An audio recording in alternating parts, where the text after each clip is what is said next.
Hello, everyone, and welcome to Dirty Laundry. I'm your host, CodeMarvelous, and today I'm joined by a special guest, Brian, otherwise known as X3r0h0ur from NRDB and the Stimhack forums. Hi, everybody. So, Brian and I have been kind of Netrunner bros on the DB for a really long time. I think there's probably very few people on Netrunner DB who have been posting and commenting on lists, at least for as long as we have. Right. Yep. And you're one of my favorite deck builders, so I thought who better to have on than the person I've been discussing this identity for a long time. For a long time on the internet. He's like a whisper on the wind of people just trying to make him good. Yeah, I think they're starting to pare down and get pretty close. So I think we'll arrive at something pretty similar here. Yeah, and for those of you who don't know, because Geist doesn't see a ton of play, Geist is the criminal identity that says whenever you use a little trash can ability, you get to draw a card. So he has kind of a click compression mechanic in the same way that, well, not in the same way, but, click compression in the same way that Haley has click compression, where you're getting essentially free clicks. The difference is whereas Haley's is a finite amount of clicks you can gain, technically, as long as you're willing to trash stuff from your rig, you can always gain cards using Geist ability. There's no cap on how many times you use it. Yeah, and that's what makes him really strong, is that his ability can be used repeatedly and in bursts and whenever you want. Right, which is fantastic. The problem is that means that the vast majority of cards that you're going to use are one-time use, right? Maybe they can be recurred, but he uses a lot of the disposable cards and gives them that little bit of extra value to make them playable. But you can run out of steam, you can not have what you're looking for, but they've been working on putting out some synergy cards which make him better, like Technical Writer and Tech Trader, which we'll go over. But yeah, so there's been a burst in popularity with him lately. What do you think is causing that, Brian? Well, obviously the latest pack, the new card, Tech Trader, coming out is absolutely huge for him. We all already, when you sit down and you build an Arm and Geist deck, the first thing you do is you go get those Cloud Breakers. You got Crowbar, you got Shiv, and you got Spike. Those just go right in. So obviously we're going to get started. We do the Tech Trader, and we do those breakers. Yeah, I mean, it's crazy. For those of you who don't know, I remember I bought this pack. I was out at my local gaming store, and I was like walking down the street, and I like paused because I was like, oh my god, this card isn't unique. Because I looked at it, and when it was spoiled, I just assumed that it was unique because the effect is so strong. Right, yeah, you thought you looked at Fall Guy with longing eyes during the Siphon DLR decks. All of a sudden, Fall Guy looks really, really good. Really good. So for those of you who don't know, Tech Trader is a one-cost resource. It's a connection, which will be important later, kids, that says whenever you use a trash can ability, you gain a credit. So now you're doing both things that you can do for a click while using Geist ability. So he literally gains both possible options for a click while doing what he was going to do anyway. You're doing Proco, only you're also doing something else while you're doing it, which is really good. Right. And you can have 3 of these installed, which means it's essentially a Katie Jones hit that you get immediately while also drawing a card. Right. Just absolutely ridiculous. Yeah. So we're going to put 3 of those in because that seems pretty good. Yeah. Yeah. Automatic 3 of, hands down. Yeah. It's going to be like when I make my noise deck and I'm like, well, I'll start with 3 data suckers. Yep. Like, all right. So Tech Trader, you and I have already discussed that we're going all in on the Breaking and Entering suite. So for those of you who don't know, the Breaking and Entering suite is the trashable break 3 subroutines, and they all have 0 strength. They cost 0 memory if you have at least 2 link, which Geist starts with 1, thankfully. And they have +1 strength for each icebreaker that is installed. So let's just say hypothetically you have all 3 of the types, all of them installed. All of them have a strength of 9. Yeah. And the real strength there is that you don't have to spend any credits for them. They just do their thing, and you're in. Right.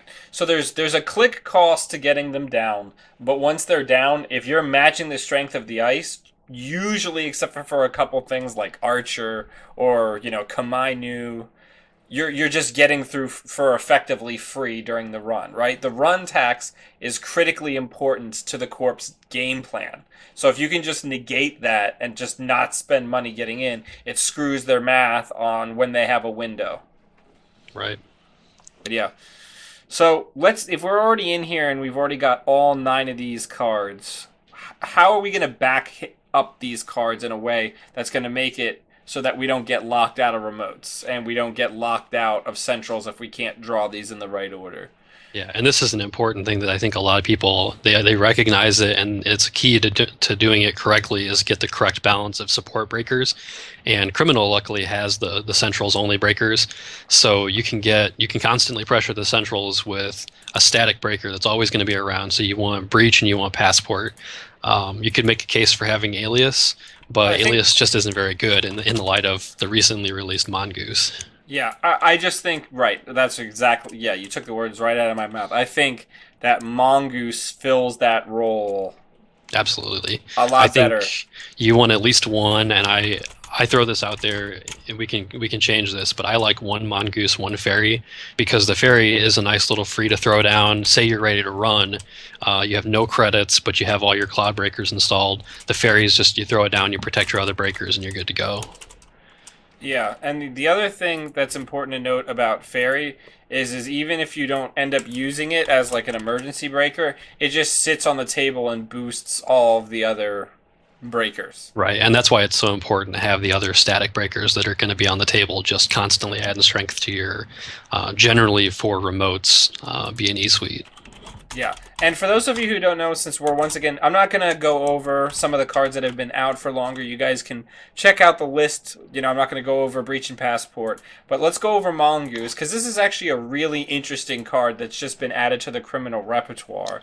So Mongoose is a 3-cost, 1 MU killer, which is pretty good. That's pretty inexpensive for a boost. You know, the only other good killer that's 3-cost is Mimic, and you know it's got a flat strength. Mm-hmm. And it's 1 strength, 2 to boost to 2 strength, and 1 to break 2 sentry subroutines. But basically, once you break a card with it, like if there's a Archer on R&D, for the rest of the turn, Mongoose can only break that particular Archer. Right. So it's kind of neat. It's kind of like a weird centrals only breaker, kind of, but it's just you pick a server, and then that's basically where you can go with that turn. Yeah, and I think it's the very definition of a support breaker. It's something that you're only going to use sometimes, but it definitely takes the pain off of having to recur the shivs and that kind of thing. And it just happens to work out really well because it's fairly cheap and you can get it down and protect your stuff. And the other great thing about it is a lot of people are playing pup, and it cuts the pup tax in half. It's also really great for Kamainu, which is starting to come back thanks to all the Faust hate. Right. Yep. Yeah. Solid card. Absolutely one of. Yes, absolutely. I think it's great. A great card. So that's our basic suite. Do we want to splash for any breakers, or do you think we're gonna spend all the influence elsewhere? I think when you're building this out and you're looking at your influence, keep in the back of your mind that Corroder is still very, very good and is a great replacement for Breach. So if you end up with 1 or 2 influence left over and you can find out how to get it to 2, consider putting that in over Breach. Right. But for now, we don't have to worry about it. We can always come back. So I think if we're going to be doing something like this, we need to go from here to what our console is going to be, because what our console is going to be is going to affect whether or not we need to bring in additional sources of link. Yep. And I get what you're driving at there, and I still think Forger is the best because you get the card draw, and now with Tech Trader you get the credits, and the technical writers, if we're going to put them in there, also credits. So I think 3 of is good, and we can pair it back from there if needed. Yeah. I think Forger is fantastic, though I think probably when Sports Hopper comes out, I'll probably have like 2 Forgers, 2 Sports Hopper. I don't know, some blend there. You know what I mean? I think Sports Hopper's going in for sure. I think I'm going to put it in the auto scripter slot, but we'll see. We'll see. So Forger has a trash ability, and it lets you avoid or remove 1 tag. Avoid can be really important in this game. And it also gives you the precious link you need to make all of your cloud breakers not take up memory, so you can have this monstrous rig. Yeah, and aside from that, 2-link is kind of underrated. Like, if you're running against a Viper or a Resistor, and you got the core poor enough, you can just pay through, and that's actually a pretty big deal for saving your consumable breakers. Right. Yeah, absolutely. And it's also worth noting that in addition to helping you with those trace ice, Forger keeps you from dying to C-Source or that snare that you hit. Right. Yeah, and if you do the account Siphon build, it saves you a click and $2 on that. So it's definitely very handy for a lot of reasons. I agree. So let's talk about, are we going to put in any other hardware? So I've played a couple of games now where I've been up against the museum deck, only it's on kill, the what's the Identity Gagarin, and I've had them C-source me with the kill combo in hand just to get me to blow the Forger when I have a bunch of Cloud Breakers. So I found it pretty much necessary to have another Link card, and unfortunately the best card in my mind for that is Dyson Memchip, a card that I absolutely hate. At least for right now. Like I said, until the Sports Hopper comes out. When Sports Hopper comes out, it's just better. Yep, I've tested Sports Hopper in Draft, and yeah, Draft is different, but I did it with the Cloudbreaker suite and all that, and I love it. It's a fantastic card. Oh yeah, nobody takes the Cloudbreakers in Draft format, so if you can eat them all up out of the cube, it's great. Yeah, it's great. I love it. Yeah. So you and I both have been on this other card for a while, and I'm wondering if you're thinking that we should put it in here, the Auto Scripter. Okay, so this is an older card, but I'm probably going to have to go over it because most of the people at home have probably never played against it. Yeah, it's probably been a proxy for a long time for a lot of people. Yeah, so this little angry face that looks kind of like a voodoo mask chip here is Auto Scripter, which is a rare, unique piece of hardware that isn't a console. That's 3 to install, that says the first time you install a program from your grip, gain 1 click. So the reason why this is important, and you have to trash it if you make an unsuccessful run. So it kind of has almost a John Massonority, but it destroys itself instead of giving you a tag. Is that hopefully anybody who's watching has gathered that from looking at Geist's ability, you're going to be drawing a ton of cards during a run, right? So especially if you're running second or third click, you might not have enough clicks to put everything down that you're drawing, and you don't want to end up having to pitch cards at the end of your turn in Geist. So what Auto Scripter does is it gives you the ability to maybe on the third or fourth click install one of the programs and then gain another click to install something else, or combo with another wildly underused card that me and Brian both love. Yep. I think from my testing though, I went down to 2. Yep. What were you doing? I got to 2, particularly when I added a couple other tech cards for certain matchups that I was having trouble with, and Auto Scripter was kind of bulking up in the hand because, yeah, you want to see it early, but at the same time, you're never replacing it because as Geist, you're probably not making very many unsuccessful runs because you're kind of running that haymaker style where you know you're going to get in and you're going to have a high impact turn, and it's just unlikely that you're going to get stopped. So 2 usually is sufficient. Yeah, absolutely. So in my build, that was pretty much it for hardware. Yep, that's where I'm at right now.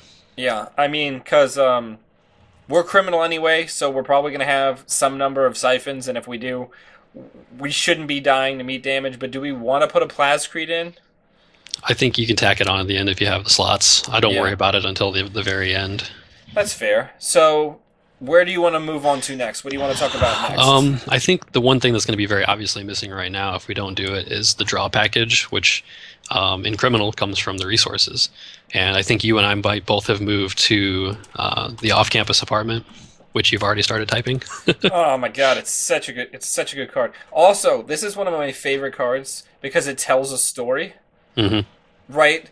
Like, it's like, well, I got this tech trader and this guy that we invited to the party in case the cops come, and then, you know, like, Cotty Jones they is invite there. their friends over, and more people show up to the party, yeah. And then there's some hipster film critic there, like, you know, like, just like this weird story. It's funnier in Ian, but it's also funny when you've got, like, a Mortos gang member with, like, a film critic in his apartment. Yeah, you got the old Ian's creepy sleepover deck out there. That's a Yeah. lot of fun. Yeah. So for this is an automatic three of. If you're going to put one in your deck, you're putting three in your deck. Right, because in order for this draw package to work, you need to see it early. So, for those of you who don't necessarily see the synergy because we're on a small screen, so off-campus apartment can host any number of connections, which means you really can't get tagged.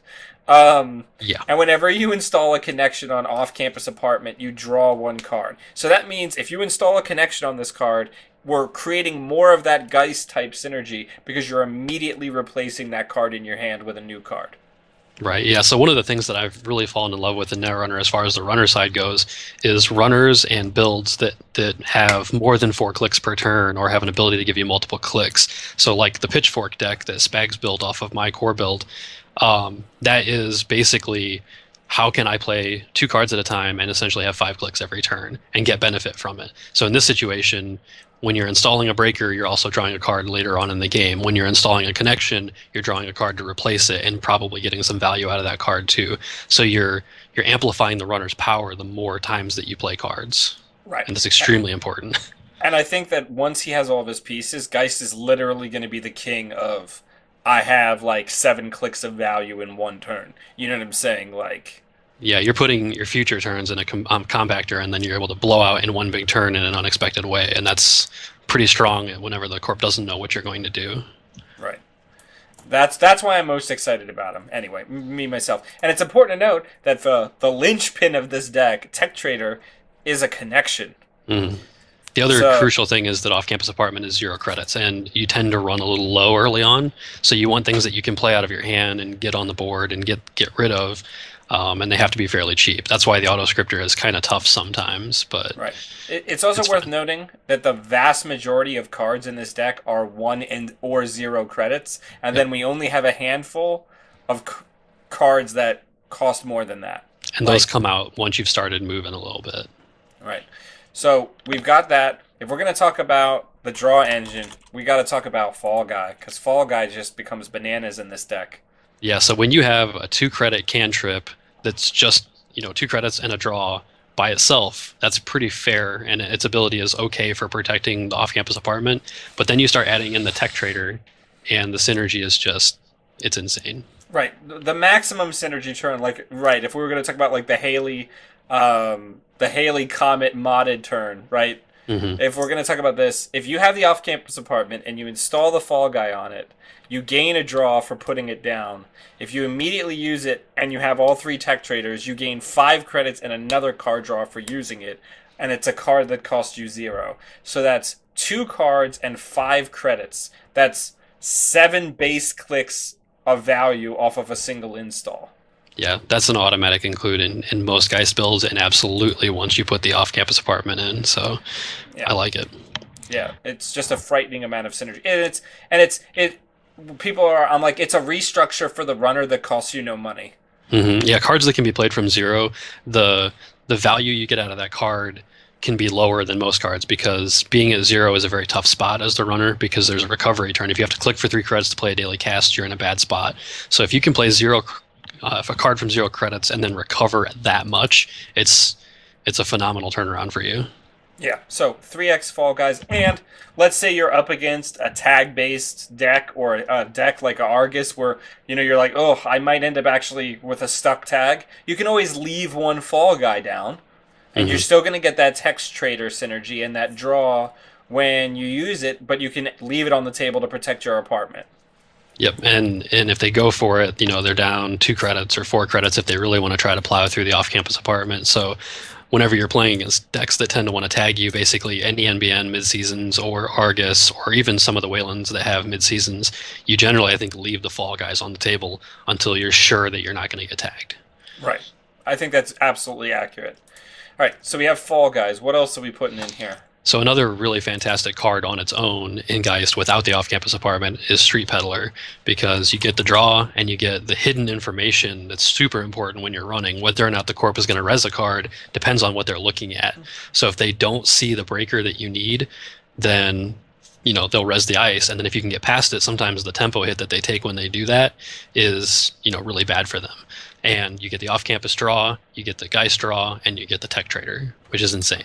The other big side effect of Street Peddler, along that same vein, is it tricks people into either thinking that they have a scoring window when they don't, or it tricks them into thinking that he must have that spike on that Street Peddler, and then agendas just start piling up in the hand, making the criminal event legwork much better. That's one of the secret powers, I think, of this deck, is that agendas just pile up in their hands because you can threaten any remote.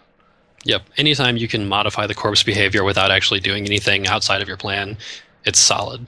And I think Street Peddler, besides giving you the free breakers and all that stuff, that's an important part of the puzzle. So 3 of, hands down. That's fair.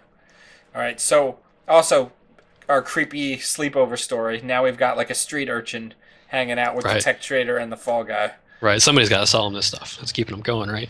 Right. All right. So what else are we putting in as far as resources?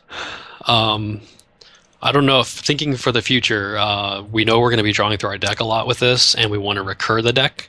So I'm thinking Levy, AR Lab Access in our future, and in general, when you're splashing a 3 influence for that card, you don't want to lose it. So at least one same old thing, which has synergy with Geist and the Tech Trader. So start with 1, I guess, and we can see where from there. I don't know how many you're on. I have 1. I have 3 because I'm running legwork and Siphon. Okay, that's fair. But yeah, why don't we just start with 1 and then we can double back on it. Okay. Oh, and before we get too much farther, I will just add the Levy. In decks like this, when you're throwing your entire rig in the bin, you have to have the reset button in case you need it. I feel like it's pretty much guaranteed that you're going to, at least at some point, want to play it. Whether or not you can, maybe a question mark. But I think having the option to reset your deck for the long game is super important. All right, so any other high-value resources that you think we need to put in? Well, the monkey in the room, or whatever the expression is the tech writer. Because we have the auto-scripter, we're getting the multiple installs per turn. You're going to see several extra clicks. Banking that money that you've spent into a cash-in later is really good. Yeah, and the other thing about Technical Writer is that it, again, also synergizes with Geist's ability. Yep, so when you take it, you get the pile of credits that you've spent some money on, and then you also get the bank from the tech traders. And so you also get a card. And it's 0 to recover. So again, if you've spent all your money trashing a remote, you can come back and get that money back for 0 credits. There's no turnaround time. The only way this could be better is if it was a connection. I think they would be pretty broken as a connection, but you know, we can't have everything. We can't have everything in this deck. Right. Okay, so that's exactly my my resource set on my build. So I don't know if you have anything else in yours. I'm open to seeing other things, but I actually have a single New Angeles City Hall for my Siphon turns against certain people. So I was going to suggest if you did put the Siphon in, I was going to make that suggestion later because it does give you the compression. Because in general, I don't think 1 click for 6 credits is very, actually 3 clicks for 6 credits is very good. So the notch saves you the 2 credits, or the 2 clicks rather, and it can actually have synergy if you decide to put the film critic in, which is another thing we can look at. Yeah. But yeah, if you're going to be doing Siphon, I think you absolutely need New Angeles City Hall. So basically, everybody at home, New Angeles lets you clear the tag without having to spend the click for it. You still have to spend the money. That's really useful in a deck that wants to spend almost all of its clicks either running or installing. So it's just very synergistic. And the other great thing is it can clear tags like that you take by surprise, or when they try to hit you with something, you can just, in the paid ability window, get rid of it. Right. So if you want to face check R&D or whatever, and you hit the Gutenberg that you don't want to beat, it doesn't cost you the extra click to just take the tag, and that's actually kind of a big deal. Right. It also feels amazing when they're like, Gutenberg. I'm like, I guess I'll just pay effectively 2 credits to negate the effect.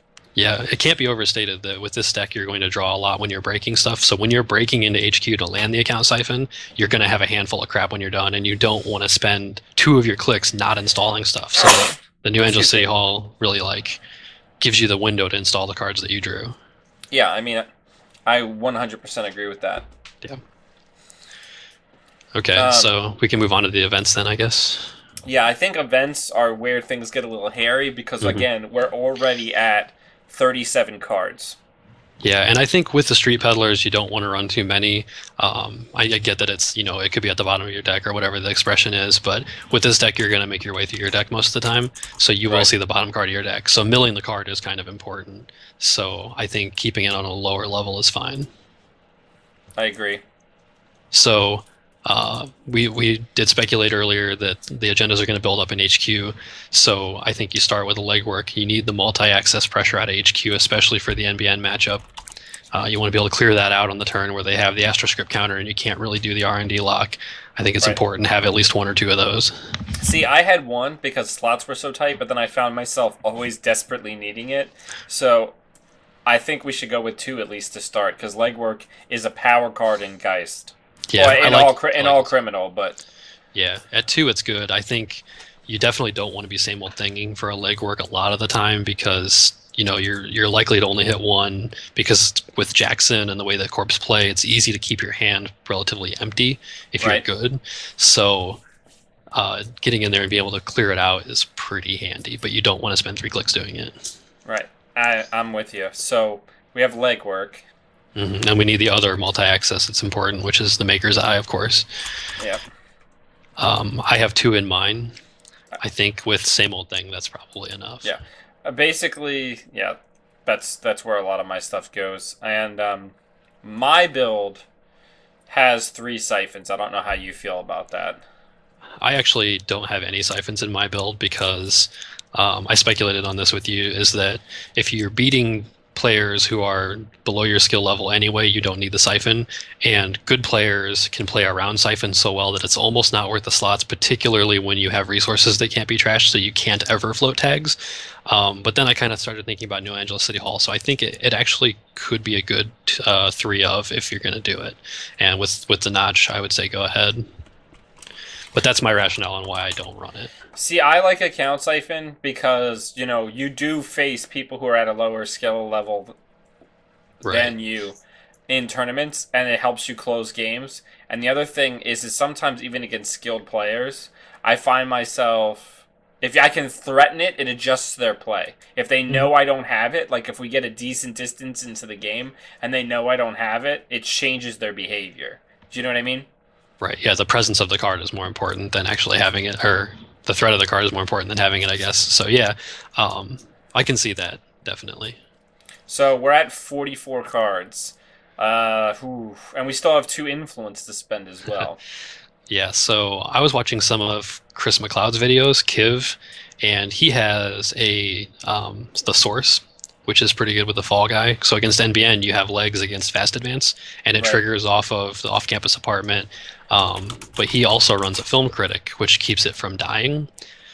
Now, And keeps you from killing it. and I've seen some of those builds, and I think they're really neat. My only concern would be as a one of, how are you ever going to find it in time? Do you know what I mean? I think in that if you're putting one in, you're just counting it as a modicum of protection against a fast advanced deck. Like you just hope you get it and it improves your matchups just barely enough.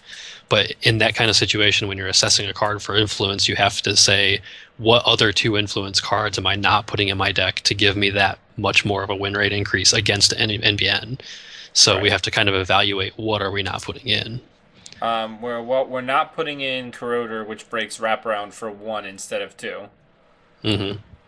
And we're not putting in, currently, based on current influence values, we're not putting in Film Critic or anything else. Right. So yeah, I mean, I think if we're not going to do the film critic, and it looks like based on the influence spread, we're not.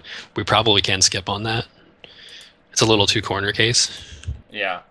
So that still leaves us with 13 influence and 1 card slot remaining. I think if we're going to do Siphon and New Angeles City Hall, and just in a general sense, we're trying to make these big, impactful runs, I do think that we need Film Critic.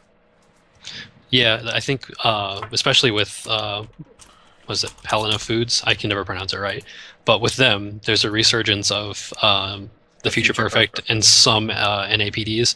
So when you do a Maker's Eye as Geist and you're relatively poor early on, and you want to get those early points against that build, you want to have something to be able to try to steal it for low cost. So 1, maybe 2 film critic is really, I think, important these days. Now, Plus, you can get the Explodapaloozas without getting mid-seasoned is nice too. Now, can it? The case that I was going to make is that perhaps our 46th card should be a scrubber. Yeah, I've had scrubber in mine before, but once Tech Trader came out, I found the money to be enough.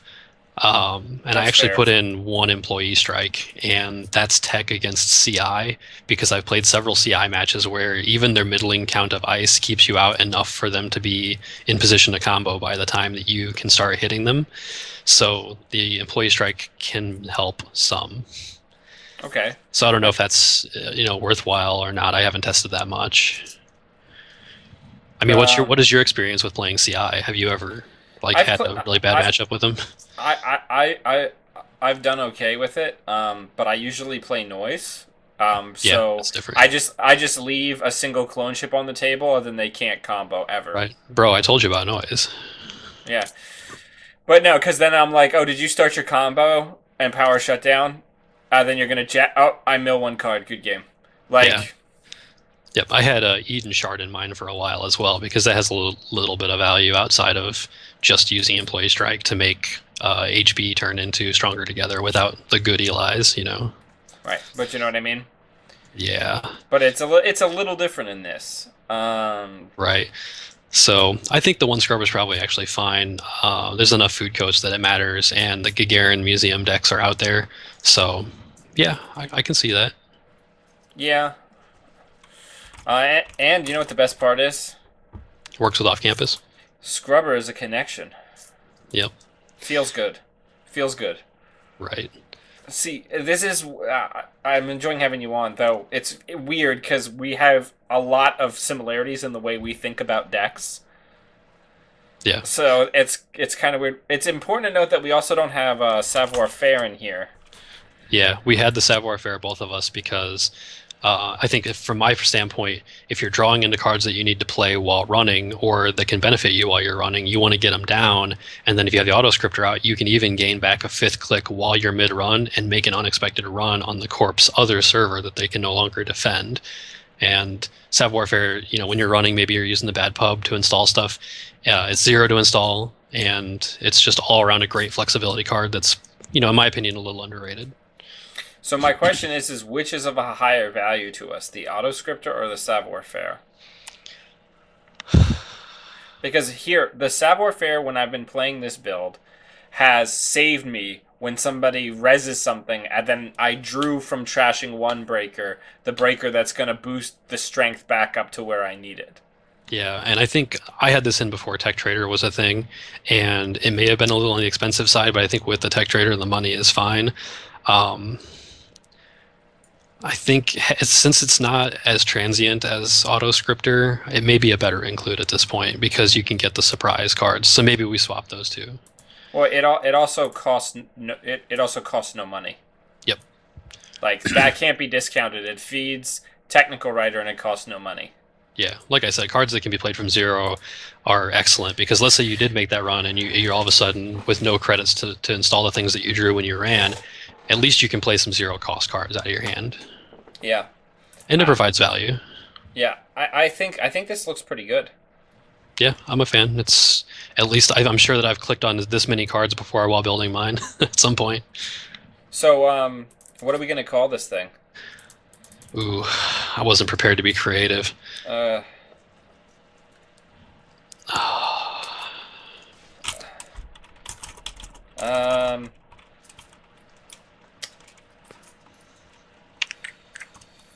We'll call it, no, that's dumb. I was going to say College Spirit because his name means spirit and, off-campus okay. apartment. Yeah, we'll call it that for now. Let's go with it. College Spirit. Right. Also, when I was in college, I was breaking and entering a lot, too, so there's that. There's also that.